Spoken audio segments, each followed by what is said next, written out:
সর্বদা পরামর্শ দেবে, নসিহা করবে। ওয়া উলাইকা হুমুল মুফলিহুন, আর তারাই হবে সফল কাম। এটা কে বলেছেন? এটা বলেছেন আল্লাহ সুবহানাহু ওয়া তাআলা। দলিল সূরা আল ইমরান আয়াত নাম্বার 104। সম্মানিত উপস্থিতি, এই আয়াতকে সামনে রেখেই সহিহুল মুসলিমের বিশ্বনবী সাল্লাল্লাহু আলাইহি ওয়াসাল্লাম একটি হাদিস বর্ণনা করছেন। আবু সাঈদ খুদরি রাদিয়াল্লাহু তাআলা হতে বর্ণিত, আল্লাহ রাসূল সাল্লাল্লাহু আলাইহি ওয়াসাল্লাম বলেন, মান রাআ মিনকুম, তোমাদের মধ্য থেকে যখন কেউ দেখবে মুনকারান, খারাপ কাজ, তোমাদের মধ্য থেকে যখন কেউ দেখবে খারাপ কাজ, গর্হিত কাজ, শরীয়ত বিরোধী কাজ, অন্যায় কাজ, পাপাচারমূলক কাজ, ফালইউগাইরু বিয়াদিহি, রাসূল সাল্লাল্লাহু আলাইহি ওয়াসাল্লাম বলেন, সে যেন তার হাত দ্বারা সেটাকে প্রতিহত করে, সে যেন হাত দ্বারা সেটাকে, সেই খারাপ কাজকে প্রতিবন্ধকতা সৃষ্টি করে, সে যেন ওই খারাপ কাজকে তার হাত দ্বারা নিষেধ করে। রাসূল সাল্লাল্লাহু আলাইহি ওয়াসাল্লাম বলেন, ফাইলা কাসতাতি ফাবিলিসানি, সে যদি এই হাত দ্বারা বাধা দেওয়াই, হাত দ্বারা প্রতিবন্ধকতা সৃষ্টি করা, অন্যায় কাজ থেকে মানুষকে নিষেধ করার ব্যাপারে নিজেকে অপারগতা প্রকাশ করে, নিজের ক্ষমতা না থাকে, তাহলে সে কি করবে?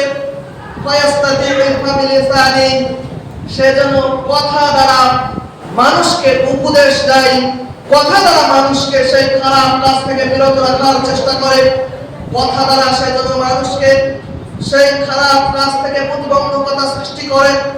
বিশ্বনবী সাল্লাল্লাহু আলাইহি ওয়াসাল্লাম বলেন, ফাইল্লাম ইয়াস্তাতি', সে যদি এই কাজেও অপারগতা প্রকাশ করে, সে যদি এই কাজেও নিজেকে অক্ষমতা মনে করে, নিজের সক্ষম মনে না করে, তাহলে সে কি করবে? ফাবিকালবি, সে যেন অন্তর দিয়ে ওই কাজকে ঘৃণা করে, এ শর্তে যে পরিকল্পনা থাকতে হবে, যে ওই পরিকল্পনা, যে পরিকল্পনার মাধ্যমে আজ আমি আমার সমাজে, আজ আমি আমার পরিবারে, আজ আমি আমার গ্রামে খারাপ কাজ থেকে নিজে হাত দ্বারা প্রতিবন্ধকতা সৃষ্টি করতে পারিনি, কারণ আমার সক্ষমতা নেই। আমি আমার সমাজ থেকে খারাপ কাজ থেকে মানুষকে বিরত রাখতে পারিনি নসিহার মাধ্যমে, কারণ আমার সক্ষমতা নেই। তাহলে সে শক্ত মনে রাখবে, সে নিজে এরাদা করবে, ইচ্ছা করবে যে কিভাবে এই খারাপ কাজ সামনের দিনে আর না হয়, সামনের দিনে যাতে মানুষ এই খারাপ কাজ সংগঠিত করতে না পারে, এই চিন্তা ফিকির করবে। এই নিয়তে সে অন্তর দ্বারা সেই খারাপ কাজকে ঘৃণা করবে। বিশ্বনবী সাল্লাল্লাহু আলাইহি ওয়াসাল্লাম বলেন, যালিকা আওয়াফুল ঈমান, এটি হচ্ছে ঈমানের সর্বনিম্ন তথা সর্বশেষ স্তর। সম্মানিত উপস্থিতি, তাহলে বোঝা গেল যে ঈমানের সর্বনিম্ন স্তর কোনটি?